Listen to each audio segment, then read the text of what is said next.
Good to see you all. I know we have Holy Communion today, so we'll cover today's sermon. I gave you guys, I shared with you guys my note at the end of the lyrics. And today we'll look at a topic of called the all-knowing God. And I think it's important for us to understand what this means. What does it mean to us that God knows it all? What does it mean for us that God knows the beginning and the end? What does that mean for us? Because that's something that happens repeatedly in Scripture. From beginning to the end, it almost seems like God always knew how the story would end. God always knew His plan. We're reminded by different writers many a times that God would do things as He planned, or the Lord said, or the Lord knew, or the Lord commanded. And it's all through Scripture. It bleeds through the pages of the Bible to know that God was in control of many things. And I'm reading through the book of Joshua right now. And there seems to be a pattern of God spoke and promised a lot of things in the book of Exodus to Moses. And he would say to Moses, I would give you the promised land. Go ahead, go out with this group, and I will give you guys the promised land. And there was all these promises that God made, very specific promises that God would make. And then you kind of see Exodus go by, and in Leviticus, which is kind of God telling people, breaking down the law, and it's a ton of stuff. And then you kind of at the middle of Leviticus, or at the end of Leviticus, you start questioning, wait, what about all this stuff that God promised in Exodus? Why is it not happening yet? And so if you were living in the time where these books, where the story's taking place, you'll find that 40 years go by between God's promise and the reality of the promised land for people. 40 years go by. And so you think about that and you're like, okay, well, if think about this. How would you feel? What would you think if, say, your wife, or those of us who are married, or for some of you guys, your parents, would promise you something on Monday, would say something like, I'll give you guys a quick example. I normally tell Lucas is my 3-year-old, and I say to him, hey, listen, if you do this, if you sleep in your bed, if you go to bed right now, if you pick up your toys, I'll buy you a helicopter, an airplane, and I'll buy you chips. And we did this on Friday night. And normally Lucas is pretty motivated by promises like that. He'd say, I'll buy you a truck, I'll buy you a toy. He's pretty motivated by stuff like that. And so, but imagine if you were made a promise and then Friday would come by. If you were made a promise on Monday and Friday would come by, and still no signs of that promise becoming a reality. And then Saturday would come by, and then a whole week would go by, and the promise still doesn't become a reality. And then 2 weeks go by, and so on and so forth. What would you start feeling? What would you start thinking? What's the logical thing to start processing in your mind if stuff's not coming true when someone has promised? I'll tell you what, just real briefly, distrust comes about. A certainty of, man, maybe this person's a liar. Maybe this person isn't what they claim to be. Maybe this person isn't as good as they said they would be. Or they lied to me. And you would start thinking all these things that come to mind when people don't keep their promises. And imagine for Israel, 40 years.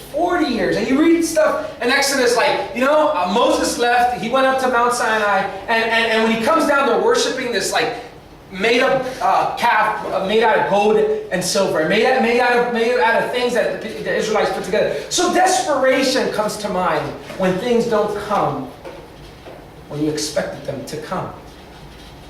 I work with many different clients, and I'm bivocational, obviously, and a lot of clients that I work for, we give terms. We give what's called terms, and that means they sell a good, and terms is, hey, I give you 15 days to pay me, or hey, I give you 30 days to pay me. Some people even take 60 days of terms, right? And I tell you what, and some people take 7 days. And this week I noticed a couple of times where some of the vendors, some of the people that we sold product to, 7 days have been up and still no paycheck in the mail. And we got bills to pay. I got to plan out and I got to budget out to pay certain payables, and still no paycheck in the mail. And so a little bit on Friday, it came Friday, and I noticed our cash flow in one, because I do accounting. And I noticed our cash flow in one of the companies. I was like, dude, we got to pay all these things on Monday, and this check is still not here. And so for a while on Friday, I got a little nervous. And then luckily Friday night around 6:10, 6:30, my client sent a picture of the check that had come in. So we were like, all right, we're gonna make payroll. We're gonna be able to pay everything. And so think about the things that go through our hearts, through our minds, when things don't become a reality, when they don't come to life, when we know it's supposed to happen and it doesn't come. And so that could build a sense of distrust to whoever it is that you're expecting that from.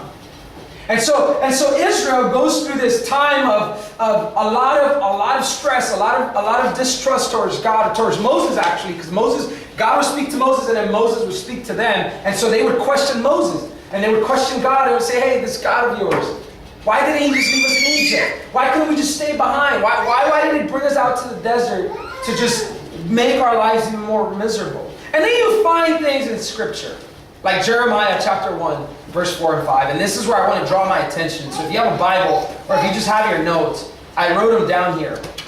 And I want us to take a look at this, because one of the things the temptation that we will all suffer, every single one of us in this room, whether now or later or many times repeatedly in the future, the temptation that everybody will suffer, those who know God,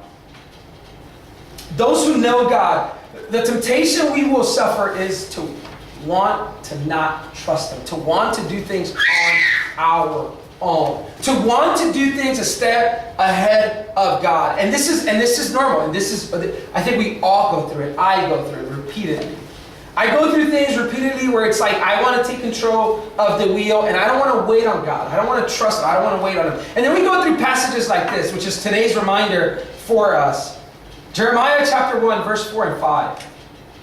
And it reads as follows. The Lord gave me this message. This is Jeremiah recording what God gave him. God had told him. And he says, verse 5, I knew you. This is God speaking to Jeremiah. He says, I knew you before I formed you in your mother's womb. Let's stop and think about that. Before you were even born, before you gave your first cry, God knew you.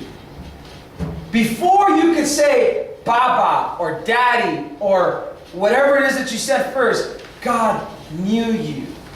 Before your first cry, God knew exactly who you would be. And then he goes on to say, before you were born, I set you apart. This is speaking to Jeremiah specifically. This does not mean that we were all appointed to Jeremiah's task, which is important to make a distinction. Before you were born, I set you apart and appointed you as my prophet to the nations. And this is what he tells Jeremiah. Before I knew you, before you were born, I knew you, and I had already given you a lifelong task. And Jeremiah's case happens to be, he's going to be a prophet, and he comes to be a prophet in a time where it is not a good thing to be a prophet. Israel had turned their backs on God. And people had thought, this guy, this God, he's leaving us, and they're in captivity. And Jeremiah is the prophet that gets sent to tell them, to talk to them about life, to talk to them about God's plan for them. Imagine being captive, imagine being enslaved, and someone walking up to you and saying, hey, God has a plan for you. How difficult is that to understand? Listen, it's one thing to believe that God has a plan for you when things are going well. When you're acing all your classes, when you're closing all the deals, when you've got a raise at work, when your mom is healthy, when dad is doing okay, when your wife and your kids are good, that's easy. That's cake, right? That's like, if someone tells you to trust God when everything is going fine, that's easy. You're like, yeah, smooth, man. Everything's hitting on all cylinders. Everything seems okay. Of course I can trust God. But then, it's a whole different ball game when things are not going well, when the kids are rebelling, when your parents seem so distant, when work doesn't seem to be hitting on all cylinders, when your job is at stake, when school isn't going well, when your girlfriend left you. There's a whole different ball game for someone to ask you to trust God. Because in hard times, it doesn't seem like God is present. Though it doesn't seem like God is present, God is not absent. Just because God might be silent, and this was the case for Jeremiah, so it's kind of, but in our case, it might not be a prophet. It might be, hey, I appointed you to be born into an Indonesian family in America. Hey, I appointed you to be born in the city that you were born in. I have a plan for that. This is how we can understand it in today's day and age. You were not born and you do not have the family that you have all by accident. This is not the case. God was in full control before you were born and appointed your life to be what it ought to be before you were even here. And so, 3 things you should know. 3 things that you should know today are these. Number 1, God preordained with a purpose in sight for you to come to life. There's no way Josh was born by accident. There's no way Mr. Albert was born just because there needed to be another person on earth. There's no way. There's a plan, and though the plan may not be all the time directly connected to the church, God had you in mind before you were born. You are the parent of the kids you parent because God had you in mind for them. You will marry the woman that you will marry, for those of you who are still awaiting that, because God has a plan and a purpose for that. There seems to be this correlation, there seems to be this connection, this trend, right? This thing that happens over and over again in Scripture where God always knew the outcome. When God established something, He always knew the outcome. We could sit here for hours. We could sit here for hours and see why God did it the way He did it. And so today in our lives, we need to understand that God preordained before you were born your life with a purpose in sight. That purpose may vary. You might become, a doctor, and you might help us find some cures. You might become, very, very caring for older people. And that might be your plan. That might be God's plan for you, to care for people because He cares for people. And the second thing you need to know is the day you were born and the day you will die, God knows them both. The day that you're born and the day that you will die. The day that your life, Genesis and I were on our way here, and I said, I have this pain in my stomach. And then she said, what is it? I said, I don't know, I feel this sharp pain in my stomach. And then I said to her, imagine if I got really sick and I died, dead at 26. And my wife, my wife, so she says, hey, anything is possible. And then she says, you should get life insurance. Great. Thanks for comforting me. But you think about that, and literally, although right now I might think that I'm going to last till I'm 90 years old.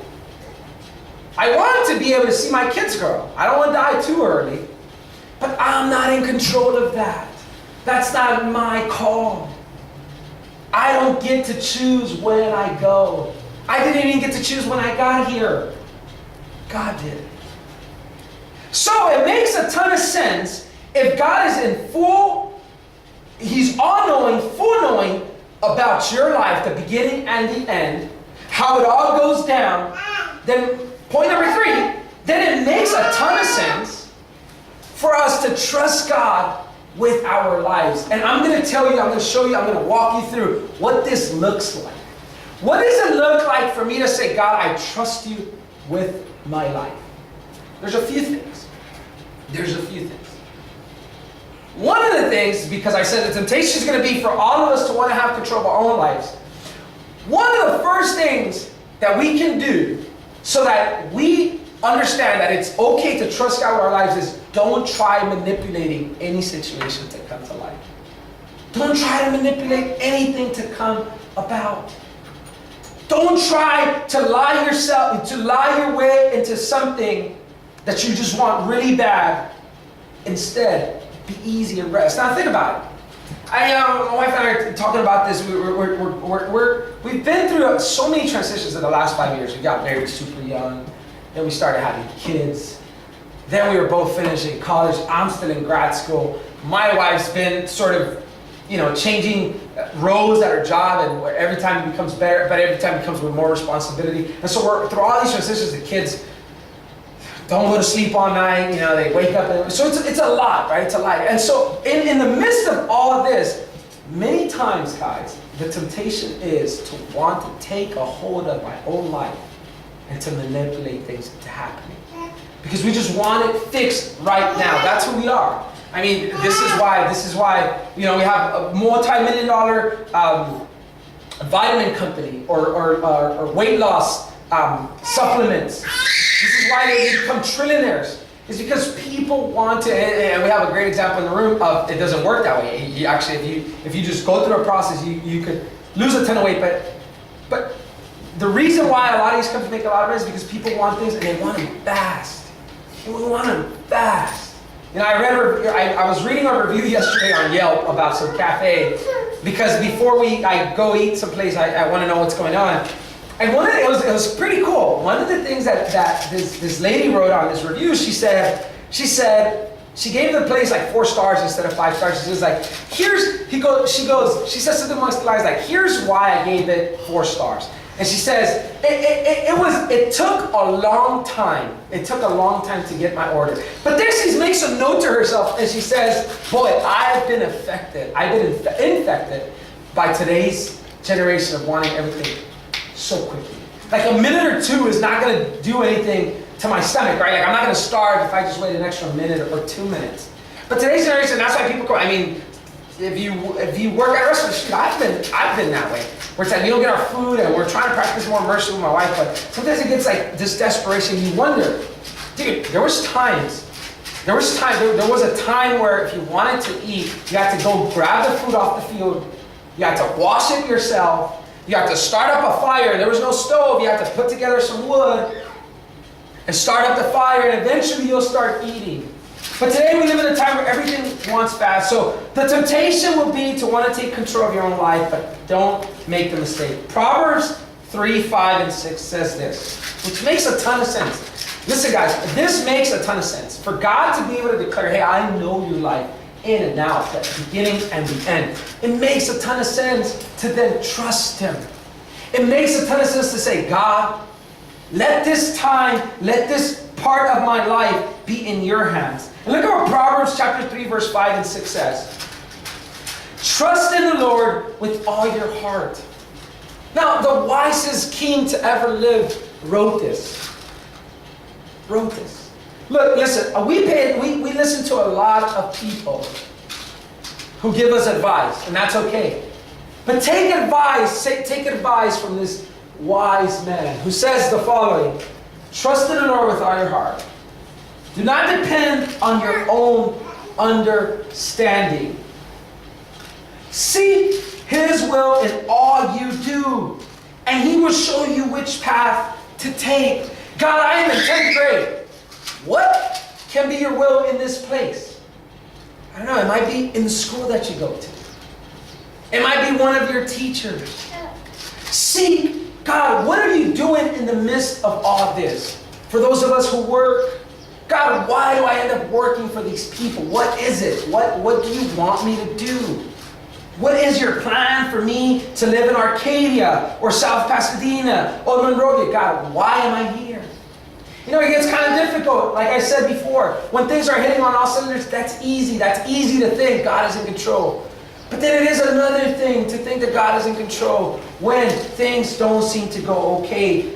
But the wisest man to ever live, or the wisest king to ever be here, says, trust in the Lord with all your heart.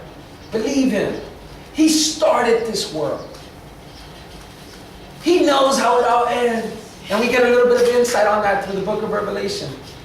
And Solomon says, trust Him. His life plan for you is much better than your biggest plan and your best plan for yourself. His plan, His divine ordered plan for your life is much better than the plans that we have for ourselves. So in the midst of where you are in life, a student, great. God, what do you want me to do? Why am I at this school? God, my parents, why did you give me these parents? What plan is there in having the family members that I do? I'm an older brother. God, what can I do about being an older brother that's according to your plan, to your will? I'm a younger brother. God, what is it? I'm a lone child. God, why am I lonely? Why am I a lone child? What is your plan? God, you gave me 2 daughters, or God, you gave me 2 sons. What is it in that? Because it can't be by mistake. It's not by mistake. None of it is by chance. But God has a plan for every single one of those things that I just mentioned. Why am I Latino and why are you guys Indonesian? And why are we together in a room like this on a Sunday morning? Listen, to a lot of people, including to myself sometimes, it doesn't make sense. I travel 35 minutes every Sunday morning to come teach here. There's probably about 30 churches on the way here. But yet, somehow I build a relationship with Leon and Lenny, and somehow we start conversations about me being here. Permanent, at least for God knows how long. Think about that. What is it, God? What do you want out of that? It's to be thoughtful about what God does. You know, sometimes we think about, I don't know what to pray for. I don't know, God, it seems distant. Like, what do we... And my understanding, it's like, no, wait, God is in the midst of everything. We need direction for everything in this life. Like, you could be a moment away from changing someone's life with the words that you say. Guys, our life's not an accident. We cannot live on a Monday thinking, wow, what a drag, it's Monday. But instead it should be, yeah, it's Monday, I'm alive. I am in this city. I am going to see these people. God, what is your plan in all of this? Our lives are not a mistake. Our lives are not an accident. We are not here just because. Now, I don't care how young you are. I don't care how old you are. God has a plan for every season in our lives. And I see it clearly. I mean, today I'm in a season where that happens. Where there's like kids, right? Like I'm in here, but there's these kids. God gave me like these 2 little boys, and I think about that. And I'm like, God, how important is my life right now for these 2 boys? I might not be as important for other things, and that's okay. But for these 2 boys, Lucas and Mateo, how important is how critical for these 2 kids to grow up with the love of their father. I think about it this way. I think about it, if I can love them well, then when I talk about you being our Heavenly Father to them, they'll get to understand it easier. Because we know this to be true. It is so hard to believe something is there without you being able to see it when they who were supposed to represent that one God that they're talking about mistreated you. This is why a lot of times amongst Christians or amongst non-Christians, normally the verbiage is, oh, you know, I don't know about God because these guys who call themselves Christians, they're not that cool. You know, they're actually very mean. And so I don't really want to know God if they're going to be that mean, if He's going to be that mean. And so this is the case. How critical is our life? Don't take any day of your life for granted. Don't just exist. Live. Don't just wake up and think, I'm just this vegetable. Or I'm just going to live today by chance. No. It is, God, this morning I woke up. I'm trusting with my heart. What do you want me to do today?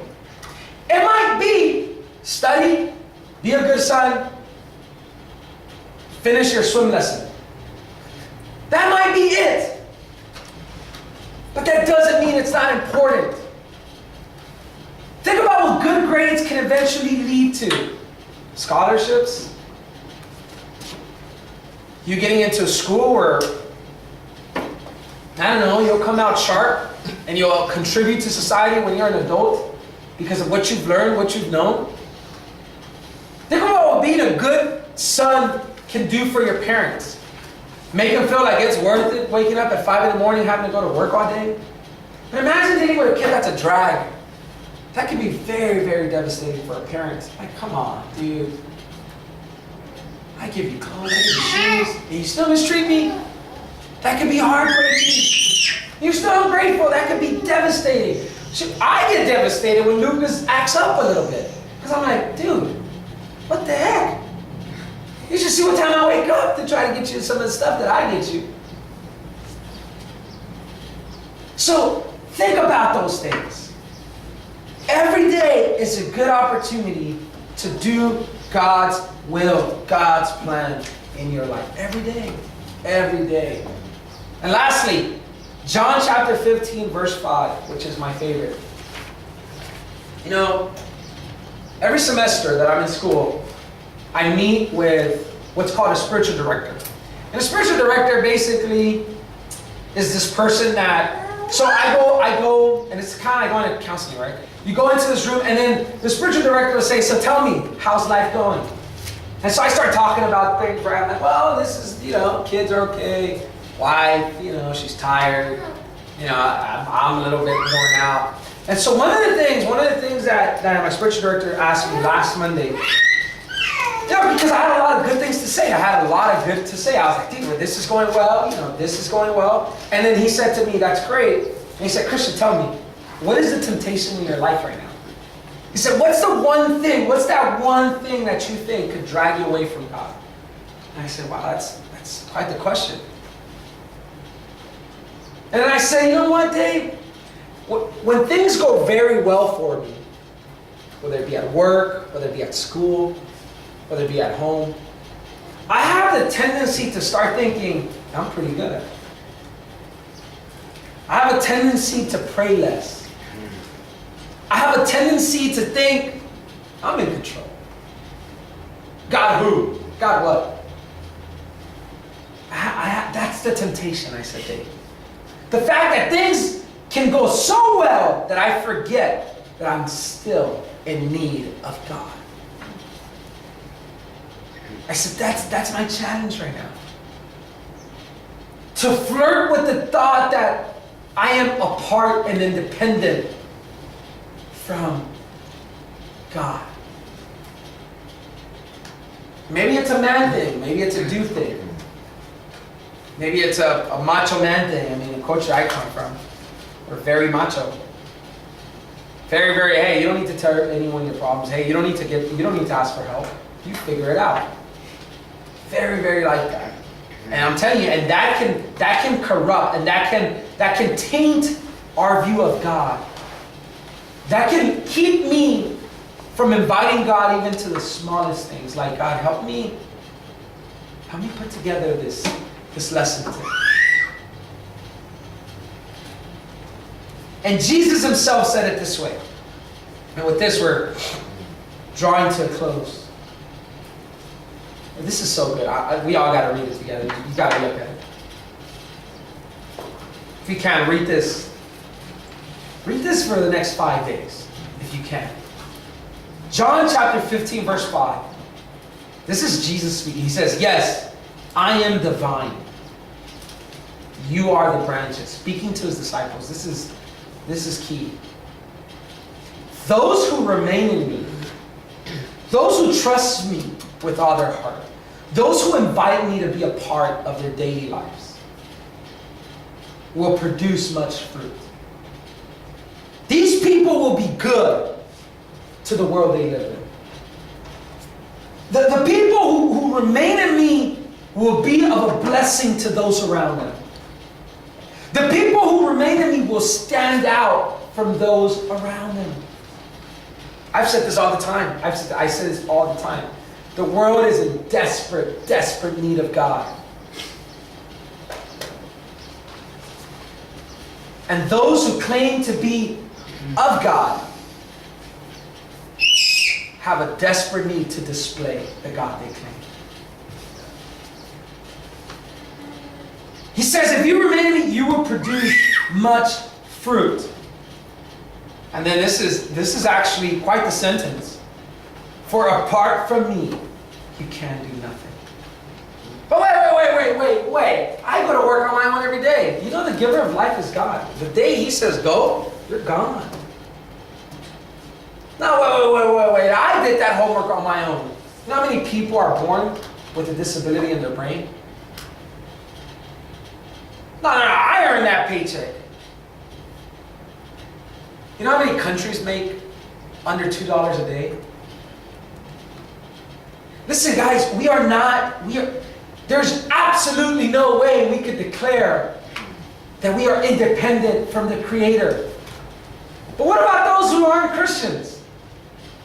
Yeah, God's still there. And it is by mercy that they can witness what they witness.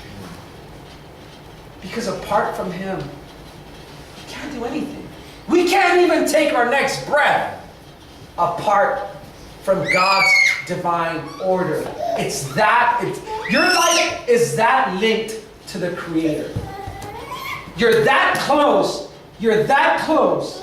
to the one who made you. Even when you don't want to be. Even when you don't like the idea. Even for those who reject the God who I'm speaking about. You're that close to Him. He ordains when we're here and when we're not. So it makes a ton of sense then to trust Him. To trust Him. To not try to blow things on your own, but to say, God, I invite you in. Be a part of this. Be a part of my marriage. Be a part of my relationships. Those friends of mine, be a part of that, God. Don't let me lead anyone astray. Don't let me harm anyone. Be a part of that. God, I'm about to take these finals. Be a part of it. Let my mind focus on the things that I'm reading. Let me just capture it. Let it be like a snapshot in my head. So when I'm sitting there writing that AP English exam, or taking that math final, be there, God. And I say this, whoever thinks that God doesn't care about those things has a very, very, very little understanding of who God really is.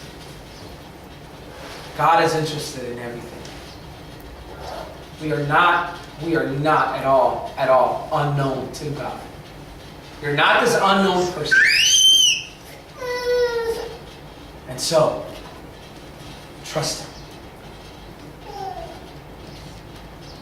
Be with Him. On the darkest days, He's still there.